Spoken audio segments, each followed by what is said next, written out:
اللہ کے محبوب نے فرمایا قرب قیامت میں جب دجال آئے گا، ابھی دجال آیا نہیں، ابھی دجالی قوتوں کا ظہور ہوا ہے، دجال ابھی آنے والا ہے، اور 1446 سال بیت گئے ہیں حضور کو ہجرت کیے ہوئے، اور آقا کریم آج سے 1450 سال قبل یہ فرما رہے ہیں تقریباً کہ لوگوں قرب قیامت میں جب دجال آئے گا تو میرے غلام دجال کے مقابلے میں نکلیں گے۔ سنو، آپ کو ٹھنڈ پڑ جائے گی۔ میں قرب قیامت میں جب دجال آئے گا تو میرے غلام اس کے مقابلے میں نکلیں گے۔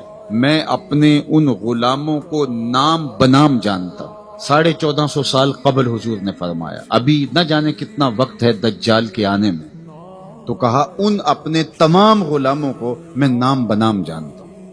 آج 6 لاکھ ہماری پاک فوج کی تعداد ہے، تو ہمارا چیف آف آرمی سٹاف اپنے افسروں کے نام بھی نہیں جانتا ہوگا، لیکن قرب قیامت میں حضور کی فوج کا جو آخری سرا ہے، جو دجال کے مقابلے میں برسر پیکار ہوگا، میرے اور آپ کے آقا و مولا نے فرمایا میں اپنے ان غلاموں کو ناموں سے جانتا ہوں۔ بات ختم نہیں ہوئی، یہ کافی تھا، لیکن میں ان کے باپوں کے ناموں کو بھی جانتا ہوں۔ کہانی سمٹی نہیں، جن سواریوں پہ چڑھ کے جہاد کریں گے میں محمد ان سواریوں کے رنگوں کو بھی جانتا ہوں۔ کون سا غلام، کس کا بیٹا، کس قبیلے کا فرد کس رنگ کی سواری پہ بیٹھ کے جہاد کرے گا، میں صرف جانتا نہیں، میں پہچانتا ہوں۔ یہ ہے حضور کی شان۔